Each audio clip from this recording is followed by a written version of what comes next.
লোকসভা নির্বাচনের আগে প্রচুর পরিমাণে খুকরি উদ্ধারের ঘটনায় শোরগোল পড়ে গিয়েছে শিলিগুড়িতে।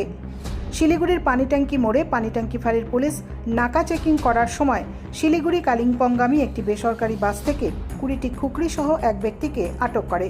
ধৃত ব্যক্তির নাম নূর বাহাদুর কামি, তার বয়স 53 বছর। ধৃত কালিম্পংয়ের বোমবস্তি এলাকার বাসিন্দা। ধৃত পেশায় একজন ব্যবসায়ী। লোকসভা নির্বাচন ঘিরে নিয়মিত পুলিশের নাকা চেকিং চলছে। সেই রকম বুধবারও নাকা চেকিং করছিল পুলিশ।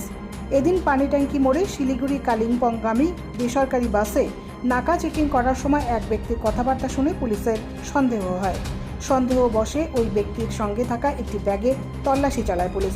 তল্লাশি চালিয়ে ব্যাগ থেকে 20টি খুকরি পাওয়া যায়, যার আনুমানিক বাজার মূল্য 16,000 টাকা। পানিট্যাঙ্কি ফাঁড়ির পুলিশ ওই ব্যক্তিকে আটক করে থানায় নিয়ে যায়। এরপর দীর্ঘ জিজ্ঞাসাবাদের পর তাকে গ্রেপ্তার করে পুলিশ। লোকসভা নির্বাচনের আগে নেপালি এই ধারালো খুকরি এই ব্যক্তি কী কারণে কালিম্পং নিয়ে যাচ্ছিলেন তা নিয়ে ইতিমধ্যেই তদন্ত শুরু করেছে পুলিশ। এই অস্ত্র পাচারের পেছনে কোনো রাজনৈতিক উদ্দেশ্য রয়েছে কি না তাও খতিয়ে দেখছে পুলিশ। বৃহস্পতিবার ধৃতকে শিলিগুড়ি আদালতে পেশ করা হবে বলে পুলিশ সূত্রে জানা গিয়েছে। তবে ইতিমধ্যেই গোটা ঘটনার